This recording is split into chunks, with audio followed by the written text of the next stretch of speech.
저는 올해 72살의 한도균입니다. 40년 넘게 고등학교에서 아이들을 가르치다가 교장으로 정년 퇴직했어요. 엄격하게 살아왔습니다. 학교에서도 집에서도 항상 원칙을 지키며 살았죠. 아내 서인숙과는 43해를 함께 했습니다. 젊은 시절부터 지금까지 한결같이 그녀만을 사랑했어요. 아내를 위해서라면 무엇이든 했습니다. 내 월급의 대부분을 아내에게 맡겼고 집안일도 도왔죠. 아내가 원하는 건 뭐든 들어주려 노력했습니다. 은퇴한 후에는 시골 마을로 내려와 조용히 살고 있었어요.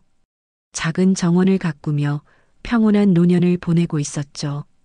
매일 아침 일찍 일어나 정원에 물을 주고 채소를 키우며 소소한 행복을 느꼈습니다. 아내도 도시 생활보다 시골이 좋다고 했어요. 함께 산책도 하고 텔레비전도 나란히 앉아봤죠. 평범하지만 행복한 일상이었습니다. 그런데 지난달 큰형이 갑작스럽게 세상을 떠났어요. 심장마비였습니다. 형은 저보다 5살 위로 늘 저를 아껴주셨던 분이었죠. 장례식 준비를 하는 내내 마음이 무거웠어요. 형수도 많이 상심하셨고 조카들도 오열했습니다. 저 역시 형을 잃은 슬픔이 컸죠. 하지만 그날 일어날 일은 상상도 못했습니다. 형의 장례식 날이었어요. 조문객들이 하나둘 모여들기 시작했죠. 친척들, 형의 친구분들, 동네 사람들까지 많은 분들이 오셨습니다. 저는 상주 옆에서 조문객들을 맞이하고 있었어요. 아내 인숙이는 집에서 음식 준비를 도와준다고 했습니다. 그런데 오후 2시쯤이었을까요? 갑자기 장례식장이 술렁거리기 시작했어요. 사람들이 입구 쪽을 바라보며 웅성거렸습니다. 저도 고개를 돌려봤죠. 그런데 제 눈을 의심할 수밖에 없었습니다. 아내 인숙이가 모르는 남자와 함께 들어오고 있었어요. 그것도 50대쯤 되어 보이는 남자와 말이에요. 검은 양복을 차려입고 아내 곁에 자연스럽게 서 있었습니다. 순간 머리가 하얘졌습니다. 이게 뭔 일인가 싶어서 아내에게 다가갔죠. 그런데 아내가 저를 보더니 차갑게 말했어요. 도균 씨, 이제 그만합시다. 무슨 소리냐고 물으려는데 아내는 핸드백에서 서류를 꺼냈습니다. 이혼장이었어요. 형의 장례식 한복판에서 말이에요. 그리고는 옆에 서 있던 남자를 가리키며 말했습니다. 이 사람이 이제 내 인생의 동반자예요. 주변에 있던 친척들이 모두 경악했어요. 형수도 조카들도 동네 사람들도 모두 충격에 빠져 있었죠. 조문을 온 분들까지 우리를 쳐다보며 수군거렸습니다. 저는 그 순간 온 세상이 무너지는 것 같았어요. 43해 동안 한 여자만 사랑하며 살아온 제게 이런 일이 일어날 줄 몰랐습니다. 그것도 형님의 장례식 날의 말이에요. 그날 밤 집에 혼자 돌아왔습니다. 아내는 그 남자와 함께 어디론가 사라졌어요. 43에 함께 살던 집이 이렇게 텅 빌 줄 몰랐죠. 냉장고 위에 붙어 있던 우리 결혼 사진을 보니 눈물이 났어요. 젊은 시절 순금이의 모습이 떠올랐습니다. 25살 때 처음 만났을 때의 그 맑은 눈빛 말이에요. 그때는 정말 서로를 사랑했는데 언제부터 이렇게 된 걸까요? 며칠 동안 잠을 제대로 못 잤어요. 밥맛도 없고 정원 일도 손에 잡히지 않았죠. 동네 사람들 시선도 부담스러웠습니다. 장례식장에서 있었던 일이 온 마을에 소문이 났거든요. 마트에 가면 사람들이 수군거리는 소리가 들렸어요. 불쌍하다는 말도 있고 아내가 왜 그랬을까 하는 말도 있었죠. 그런 시선들이 저를 더욱 위축시켰습니다. 혼자 지내는 것도 처음이라 모든 게 서툴렀어요. 빨래는 어떻게 해야 하는지, 밥은 어떻게 해 먹어야 하는지 몰랐죠. 늘 아내가 다 해주던 일들이었거든요. 전자레인지 사용법도 몰라서 찬밥만 먹었어요. 며칠이 지나서야 마음을 추스르고 이웃집 할머니를 만났어요. 김순자 할머니는 우리 마을에서 소문에 가장 밝은 분이거든요. 할머니가 조심스럽게 말을 꺼내시더라고요. 도균이 아버지, 사실 몇 달 전부터 이상했어요. 무슨 말씀이냐고 물었죠. 인숙이가 젊은 남자랑 자주 다니는 걸 봤다는 거예요. 처음에는 요양보호사인 줄 알았대요. 인숙이가 몸이 안 좋아서 도우러 온다고 했거든요. 그런데 그게 아니었나 봅니다. 할머니 말로는 둘이 손잡고 다니는 것도 봤다고 하더라고요. 마트에서도 같이 장을 보고 카페에서도 같이 앉아 있었대요. 제가 학교에 나간 사이에 말이에요. 그 얘기를 듣고 나니 기억나는 게 있었어요. 몇 달 전부터 인숙이가 갑자기 외출이 잦아졌거든요. 친구 만난다고 하면서 화장도 진하게 하고 나갔어요. 새 옷도 자주 샀고 머리도 예쁘게 했죠. 처음에는 갱년기라서 자기 관리를 하나보다 했는데요. 이제 생각해보니 수상했습니다. 집에 와서 통장을 뒤져봤어요. 인숙이가 관리하던 계좌들을 하나하나 확인했죠. 그런데 이상한 출금 내역들이 계속 보였어요. 백화점에서 남성복을 샀다는 기록도 있었고요. 고급 레스토랑 결제 내역도 여러 번 있었습니다. 제가 모르는 사이에 이런 일들이 벌어지고 있었던 거예요. 더 충격적인 건 그 남자의 정체를 알게 된 거였어요. 동네 파출소에 아는 경찰관이 있거든요. 그분께 그 남자에 대해 물어봤죠. 이름은 박민수라고 하는데 알고 보니 전과가 있더라고요. 사기 전과가 2번이나 있었어요. 중년 여성들을 상대로 결혼 사기를 친 적도 있다고 했습니다. 그 말을 듣는 순간 온몸에 소름이 돋았어요. 내 아내가 그런 사람에게 속고 있었던 거죠. 40세 동안 모은 재산도 위험할 수 있었습니다. 급하게 은행에 가서 계좌를 확인해 봤어요. 다행히 대부분의 돈은 아직 그대로 있었지만요. 몇백만 원 정도는 이미 빠져나간 상태였습니다. 그 돈으로 그 남자 옷도 사주고 밥도 사줬던 거겠죠. 인숙이가 그렇게 순진한 사람이 아니라고 생각했는데요. 어떻게 사기꾼에게 이렇게 쉽게 넘어갔는지 이해할 수 없었어요. 아니면 인숙이도 알고 있었던 걸까요? 그래도 자신의 외로움을 달래려고 그 남자와 함께한 건 아닐까요? 어느 쪽이든 저에게는 충격이었습니다. 평생 믿어왔던 아내가 몇 달 동안 저를 속여왔다는 사실이요. 그것도 정가자와 내연관계를 맺으면서 말이에요. 그날 밤부터 저는 달라졌습니다. 평생 참고 또 참으며 살아온 제 모습이 한심해 보였어요. 교장으로 일할 때도 늘 원만하게 처리하려고만 했죠. 집에서도 마찬가지였습니다. 인숙이가 화를 내면 제가 먼저 사과했어요. 아이들이 말썽을 피워도 인숙이 편을 들어줬죠. 하지만 이제는 다릅니다. 더 이상 당하고만 있을 수는 없어요. 다음 날 아침 일찍 시내로 나갔습니다. 법무법인 사무실을 찾아갔죠. 김정우 변호사를 만났어요. 제 또래 나이로 경험이 많다고 소문난 분이었습니다. 제 상황을 자세히 설명했어요. 아내의 불륜, 재산 유출, 상대방의 정가까지 모든 것을 말했죠. 변호사는 차근차근 메모를 하더니 조언을 해줬습니다. 우선 증거를 확실히 모아야 한다고 했어요. 통장 내역, 카드 사용 내역, 불륜 증거까지 필요하다고 하더라고요. 집에 돌아와서 본격적으로 조사를 시작했습니다. 인숙이가 사용한 모든 카드 내역을 뽑았어요. 지난 1년치 거래 내역을 다 확인했죠.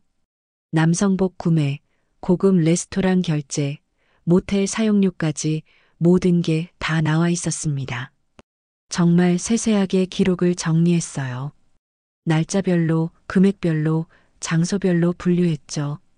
인숙이가 그 남자와 만난 모든 흔적들이었습니다. 은행에도 다시 가서 계좌 이체 내역을 확인했어요. 인숙이 명의로 빼돌려진 돈이 생각보다 많았습니다. 800만 원 정도가 이미 나간 상태였어요. 그 돈으로 그 남자 생활비를 대고 있었던 거죠. 사설탐정도 알아봤습니다. 확실한 불륜 증거를 잡기 위해서였어요. 사진이나 동영상 같은 결정적 증거가 필요했거든요. 변호사가 그래야 이혼 소송에서 유리하다고 했어요. 모든 일을 혼자서 처리했습니다. 아이들에게는 아직 말하지 않았어요. 큰아들은 서울에서 직장 생활을 하고 있고요. 딸은 결혼해서 부산에 살고 있습니다. 아직 부모님 일로 아이들을 힘들게 하고 싶지 않았어요. 때가 되면 말할 생각입니다. 하지만 지금은 제가 혼자서 해결해야 할 문제라고 생각했어요. 매일 밤 서류를 정리하고 증거를 모았습니다. 변호사와도 자주 상담했죠. 이혼 절차와 재산 분할에 대해서도 공부했어요. 평생 이런 일에 대해 생각해 본 적이 없었는데요. 이제는 현실이 되어버렸습니다. 며칠이 지나니 마음이 조금씩 정리되더라고요. 분노보다는 차분한 결심이 생겼어요. 더 이상 인숙이에게 휘둘리지 않겠다는 마음이었습니다. 이제 저도 제대로 맞서볼 생각입니다. 일주일 후 더 이상 혼자 감당할 수 없어서 딸 소윤이에게 전화를 걸었습니다. 부산에 사는 딸이 제일 의젓하거든요. 아빠 무슨 일이에요? 목소리가 걱정스러워 들렸어요. 엄마와 이혼하려고 한다고 말했습니다. 딸은 한참 동안 말이 없더니 조심스럽게 물었어요. 아빠 갑자기 왜 그러세요? 그래서 형 장례식에서 있었던 일부터 차근차근 설명했습니다. 엄마의 불륜, 그 남자의 정체, 빼돌린 돈까지 모든 걸 말했어요. 소윤이는 충격을 받은 것 같았습니다. 하지만 첫 반응은 예상과 달랐어요. 아빠, 엄마 입장도 생각해 보세요. 그동안 아빠가 너무 무뚝뚝하셨잖아요. 엄마가 외로웠을 수도 있어요. 그 말을 듣고 가슴이 아팠습니다. 딸마저 엄마 편을 드는구나 싶었어요. 하지만 포기하지 않고 더 자세히 설명했습니다. 그 남자가 사기꾼이라는 것, 이미 여러 번 전과가 있다는 것도 말했죠. 소윤이는 그래도 중립적인 태도를 보였어요. 아빠와 엄마가 잘 해결하셨으면 좋겠어요. 저는 어느 편도 들지 않을게요. 며칠 후 소윤이에게서 다시 전화가 왔습니다. 목소리가 많이 화가 나 있었어요. 아빠, 큰일 났어요. 무슨 일이냐고 물었죠. 엄마가 집까지 그 남자 이름으로 넘기려고 한다는 거예요. 부동산에서 연락이 왔다고 하더라고요. 진명의 이전 서류를 준비하라고 했대요. 저는 깜짝 놀랐습니다. 그 정도일 줄은 몰랐거든요. 소윤이가 계속 말했어요. 엄마가 완전히 돌았어요. 그 남자가 뭔데 우리 집까지 넘겨주려고 하는 거예요. 아빠가 평생 모은 재산이잖아요. 딸의 목소리에서 분노가 느껴졌습니다. 그제야 소윤이가 상황의 심각성을 깨달은 것 같았어요. 다음 날 소윤이가 부산에서 내려왔습니다. 얼굴이 상기되어 있었어요. 엄마를 직접 만나보겠다고 하더라고요. 인숙이는 그 남자와 함께 모텔에 머물고 있다고 들었습니다.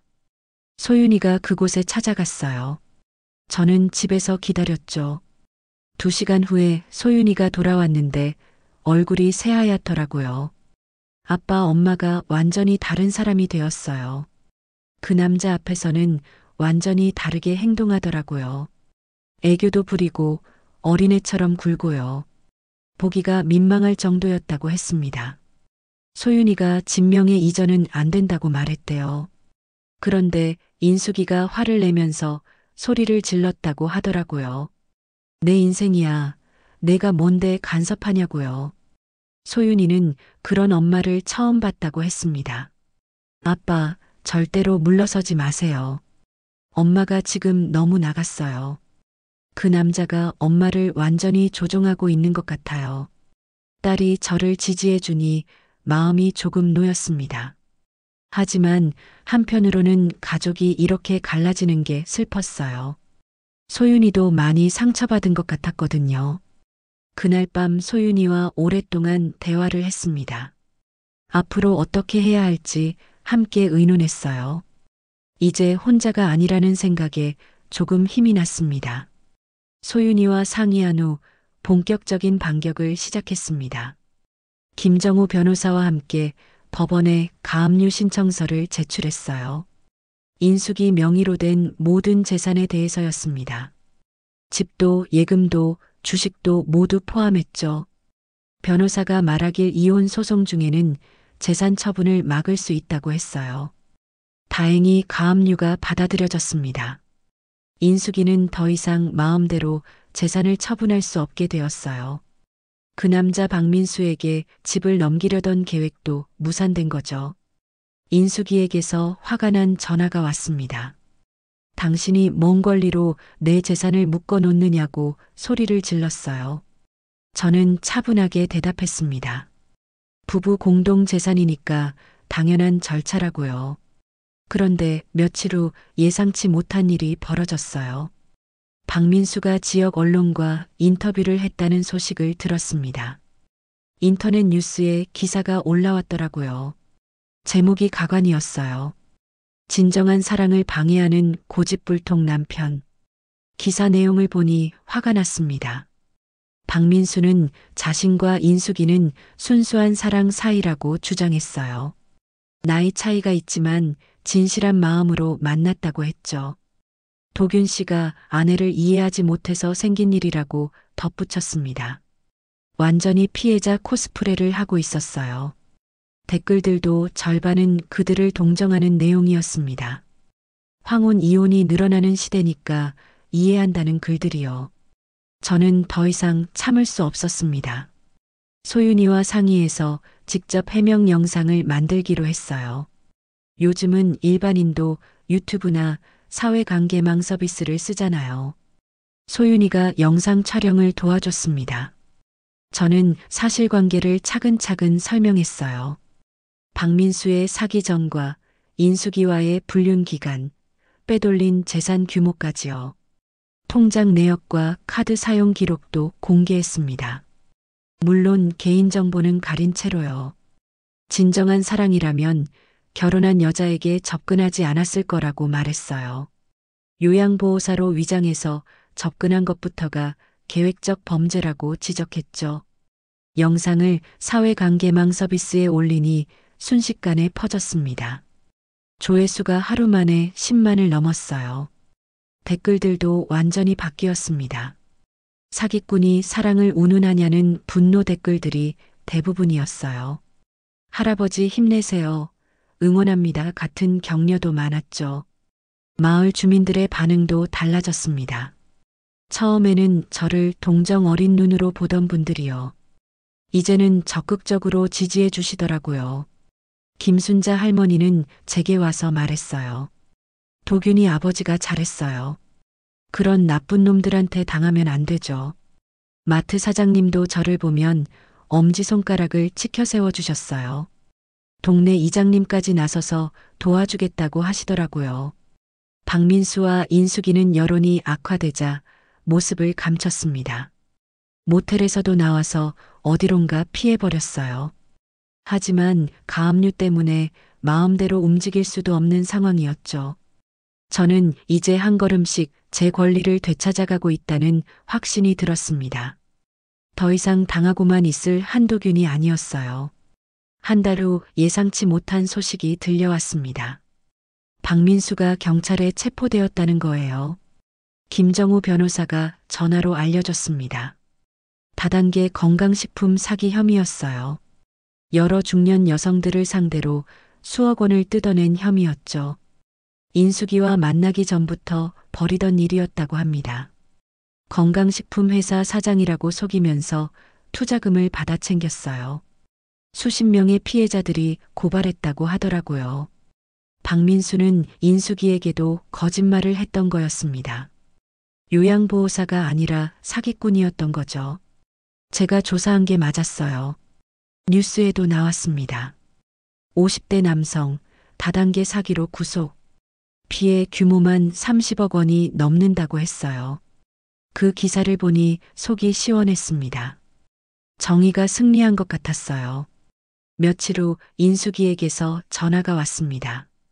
목소리가 많이 초라해져 있었어요. 도균 씨 만날 수 있을까요? 할 얘기가 있어요. 어디서 만날지 물었더니 집에서 만나자고 하더라고요.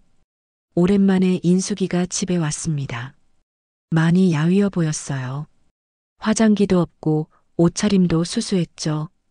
예전에 그 당당한 모습은 온데간데 없었습니다. 인숙이가 소파에 앉더니 조심스럽게 말을 꺼냈어요. 도균 씨, 제가 잘못했어요. 그 사람한테 완전히 속았어요. 눈물을 흘리면서 말했습니다. 처음에는 정말 좋은 사람인 줄 알았다고요. 자상하고 다정했다고 했어요. 하지만 그게 다 가짜였다는 걸 이제야 깨달았다고 하더라고요. 저는 그냥 조용히 들었습니다. 인숙이가 계속 말했어요. 다시 돌아갈 수 없을까요? 예전처럼 살 수는 없을까요? 제발 한 번만 기회를 주세요. 하지만 저는 고개를 저었습니다. 인숙이야, 이미 늦었어. 40세 동안 함께 쌓아온 신뢰가 한순간에 무너졌어요. 그걸 다시 쌓는다는 건 불가능해. 인숙이는 더 세게 울었습니다. 제발, 제발 한 번만요. 저는 차분하게 말했습니다. 인숙이야, 이젠 나 자신을 먼저 살아야겠어. 평생 다른 사람 위해서만 살았는데 이제 내 인생을 살고 싶어. 당신도 당신만의 길을 가세요. 인숙이는 한참을 울다가 집을 나갔습니다. 그 모습을 보니 마음 한구석이 아프긴 했어요. 하지만 되돌릴 수는 없었습니다. 며칠 후 소윤이와 함께 법원에 갔습니다. 재산 분할 조정 절차였어요. 인숙이도 변호사와 함께 나왔더라고요. 재산 분할은 제가 원하는 대로 결정되었습니다. 집과 주요 재산은 제가 가져가게 되었어요. 인숙이가 빼돌린 돈은 돌려받았죠. 인숙이는 일부 예금과 개인 물건들만 가져갔습니다. 이혼 소송도 제가 완전히 승리했어요. 인숙이의 불륜과 재산 유출이 명확히 증명되었거든요. 판사도 제 편에서 판결을 내려줬습니다. 법원을 나오는 길에 소윤이가 말했어요. 아빠, 이제 새로운 시작이에요. 그 말을 듣고 나니 정말 홀가분했습니다. 오랜 짐을 내려놓은 기분이었어요. 이제 진짜 제 인생을 시작할 수 있을 것 같았습니다. 이혼이 확정된 지 석 달이 지났습니다. 저는 완전히 새로운 사람이 되었어요. 매일 아침 일찍 일어나는 건 똑같지만 기분이 다릅니다. 누구 눈치를 보지 않고 제가 하고 싶은 대로 살 수 있거든요. 먼저 마을회관에서 시니어 법률 상담 자원봉사를 시작했어요. 제가 겪은 일을 바탕으로 다른 분들을 도울 수 있을 것 같았습니다. 일주일에 2번, 화요일과 목요일에 나가죠. 저와 비슷한 또래 남성분들이 많이 오세요. 아내 문제로 고민하시는 분들이 대부분이에요. 어떤 분은 아내가 자녀들과 짜고 재산을 빼돌리려 한다고 하더라고요. 또 어떤 분은 아내의 불륜을 알고도 참고 있다고 했어요. 그런 분들에게 저는 이렇게 말해드립니다. 더 이상 눈치 보며 살지 마세요. 이제는 우리도 행복해질 권리가 있어요. 평생 가족을 위해 희생했으니 이제 자신을 위해 사세요. 법적으로 보장받을 수 있는 권리들도 자세히 설명해 드려요. 재산 분할, 이혼 절차, 증거 수집 방법까지요.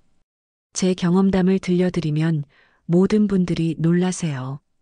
70 넘은 나이에도 이렇게 당당하게 맞설 수 있다는 걸 보여드린 거죠. 그분들 중에는 용기를 내서 실제로 행동하시는 분들도 계세요. 며칠 전에는 68세 이정수 어르신이 오셨어요. 아내가 30년 전부터 바람을 피웠다는 걸 최근에 알았다고 하더라고요. 처음에는 체념하고 계셨는데 제 이야기를 듣고 달라지셨어요. 이제 저처럼 이혼 소송을 준비하고 계십니다. 이정수 어르신이 그러시더라고요. 한도균 선생님 덕분에 인생이 바뀔 것 같아요. 이런 말을 들으면 정말 보람을 느껴요. 제가 겪은 일이 헛되지 않았다는 생각이 들거든요. 요즘은 마을 아이들과도 친해졌어요. 매주 토요일 오후에는 회관 앞 벤치에서 아이들에게 책을 읽어줍니다. 처음에는 어색했는데 지금은 아이들이 먼저 달려와요. 할아버지, 오늘은 어떤 책 읽어주실 거예요? 그런 천진한 목소리를 들으면 마음이 따뜻해져요. 아이들은 제 과거 따위는 관심 없어 해요. 그냥 재미있는 이야기를 들려주는 할아버지일 뿐이죠. 그게 더 편합니다. 어제는 6살 지민이가 제게 물었어요. 할아버지는 왜 혼자 사세요? 저는 웃으면서 대답했습니다. 할아버지는 혼자가 더 행복해서 그래. 지민이가 고개를 갸웃하더니 말했어요. 그럼 할아버지는 자유로운 거네요. 그 말이 참 맞는 것 같았어요. 이제 저는 정말 자유롭습니다. 누구 허락을 받을 필요도 없고 눈치 볼 사람도 없어요. 하고 싶은 일을 하고 만나고 싶은 사람을 만나죠. 소윤이도 가끔 내려와서 함께 시간을 보내요. 아빠가 많이 밝아지셨다고 말해줍니다. 예전보다 훨씬 편해 보인다고요. 저도 그렇게 느껴요. 72살에 새로운 인생을 시작한다는 게 신기하기도 하고요. 오늘도 회관 앞 벤치에 앉아 있습니다. 아이들이 올 시간이거든요. 따뜻한 햇살이 얼굴에 닿고 시원한 바람이 불어와요. 평온하지만 더 이상 무기력하지 않습니다. 제 안에 단단한 힘이 생겼어요. 더 이상 누구에게도 휘둘리지 않을 힘이죠. 멀리서 아이들이 뛰어오는 소리가 들립니다. 저는 조용하지만 단단한 웃음을 지으며 책을 펼쳤어요. 새로운 하루가 시작되었습니다.